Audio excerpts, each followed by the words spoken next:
Hey everyone, I'm in a good mood, so this video is probably going to be a bit peppy, but I just knocked my mic. I'm in a good mood, and today we're going to be talking about top 3 things I want in Cold War Zombies. Okay, number 3, okay, let's just going to get right into it, I guess. Number 3, I want Pack-a-Punch to actually feel like it, well, packs a punch. In Black Ops 1, there were guns like the HS-10 that turned into dual-wield Typhoid and Mary when upgraded. I just want guns to get cool attributes associated with that gun when pack-a-punched. Another example is the trench gun in BO4, or whatever it was called in BO4. I think the trebuchet or some crap when pack-a-punched. It shoots explosive shots. It's a shotgun that turns into something that shoots explosive, like, grenade shots. And honestly, it was pretty good.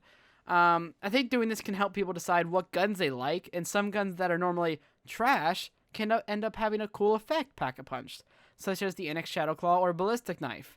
The normal version is really bad, but while the packed version revives teammates if you shoot them while they're down. Now, not all weapons need to have this, because I understand that's probably hard and a lot of time to think of, oh, what special effect can this weapon have? It's mainly only, I just want more than just a couple, like the past few games they've had. Black Ops 4 has only had a few that had really cool effects. Just to name a few, the trebuchet, like I said, the ballistic knife, obviously, when they brought that back. I actually can't really think of any other ones, so yeah.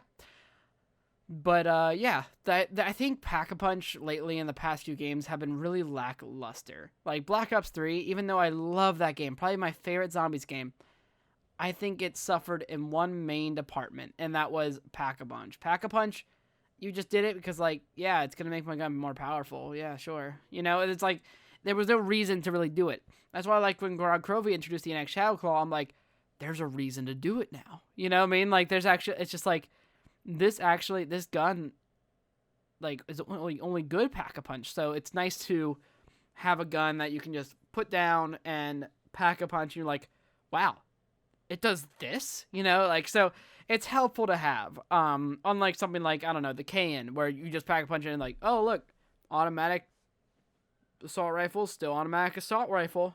You know, it's just, I think I've gotten through to you guys. So none of that, and let's go ahead and move on to number 2. Number 2 is, it's kind of funny, good Easter eggs. I know this is pretty subjective. Like, I know some Easter eggs people may like and some people hate.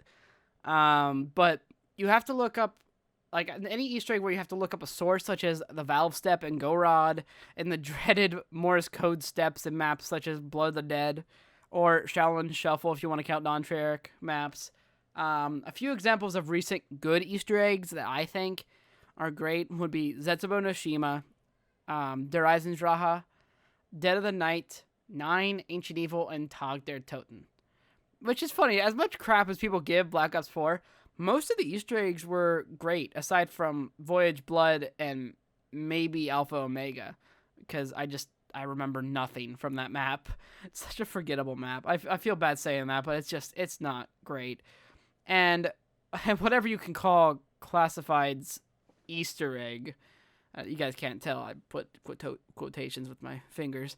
I personally love Easter eggs in zombies, and I primarily do Easter eggs when playing zombies. So for me, it's one of the most important things in a zombies game, almost as important as our next want for Cold War Zombies. Nailed it. Okay, we're on to the long section. Now, when writing this script, obviously you can tell when the parts are scripted and not. This is not scripted, obviously. The intro wasn't scripted. You can tell I'm terrible. I know. Okay, but number 3 is new game modes. Look, Cold War is doing a lot great, and I'm going to upload a video with stuff that you didn't know about Cold War Zombies and stuff pretty soon. Might be uploaded probably Monday, but new game modes is what we need. Now let me run through this here.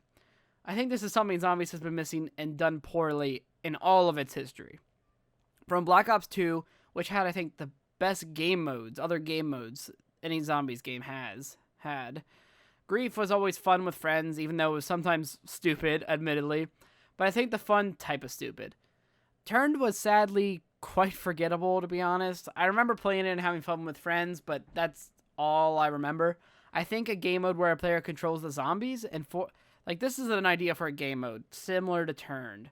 A game mode where a player controls the zombies and 4 others are survivors could be crazy fun. First of all, 5 players, that'd be pretty cool. And think about it, similar to a versus mode in Left 4 Dead, you could essentially play as Samantha or Monty or something, picking zombie spawns, earning points for players hit, and then being able to use those points to summon special zombies like a Brutus, a Hellhound, or a Margwa, just to list a few. A game mode like this would be a lot of work, I feel like, for the developers, but at the same time, I think it would be revolutionary for zombies. It'd be great and unbelievably fun.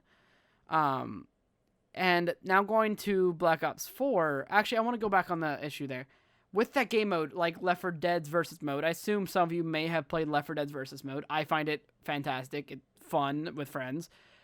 I think the point of the mode would be either to survive as long as you can, with the other player trying to screw you guys over, like the other 4 over, or have objectives for them to complete to try to escape or leave. Like, for example, Black Ops 4 has that exfil system, where you can actually leave through a helicopter by surviving, like, a few waves of zombies dialed up to 11.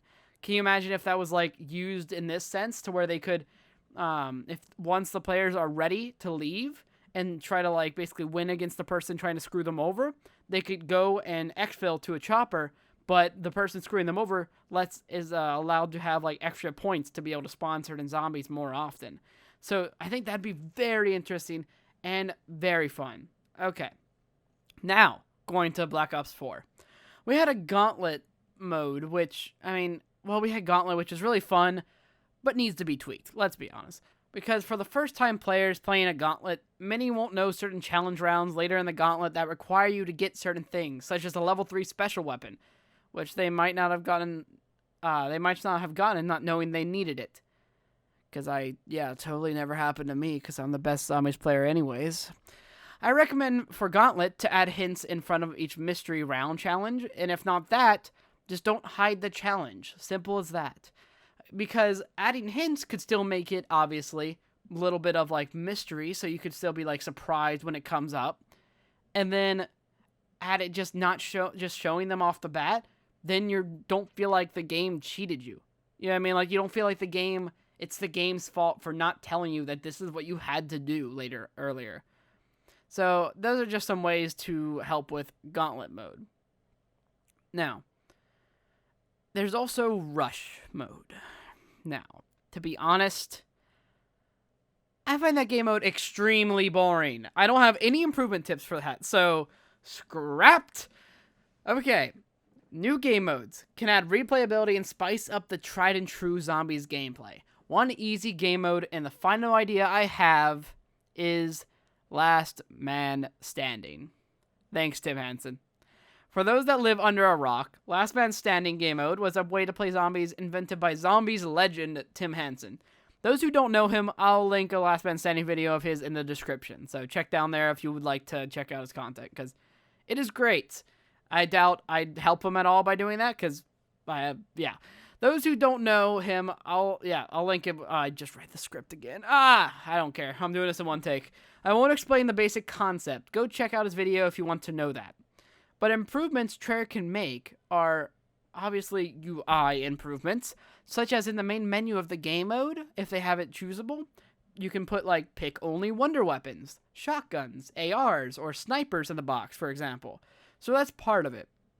But then you can also make zombies only come to you in your respected area that you're, like, kind of isolated in. And stop zombie spawns in other areas players have already died, so it's not unfair for the players next to those zombie spawns, so that the zombie spawns next to them cannot go to them and add on to the weight of how many zombies they have to fight. So I think those are just a few improvements you can make. So I hope you all agree with these 3 simple and not so simple ideas for Cold War zombies. And I doubt Treyarch would see this because of my current channel viewership, but hey, those watching, please drop a like, subscribe, and if it honestly encourages me to make more content for you all. And if I know you enjoy it, then it makes me so encouraged to help you guys out, just to have a good day and to enjoy the life we have. So Thanks everyone for watching, and please have a great day.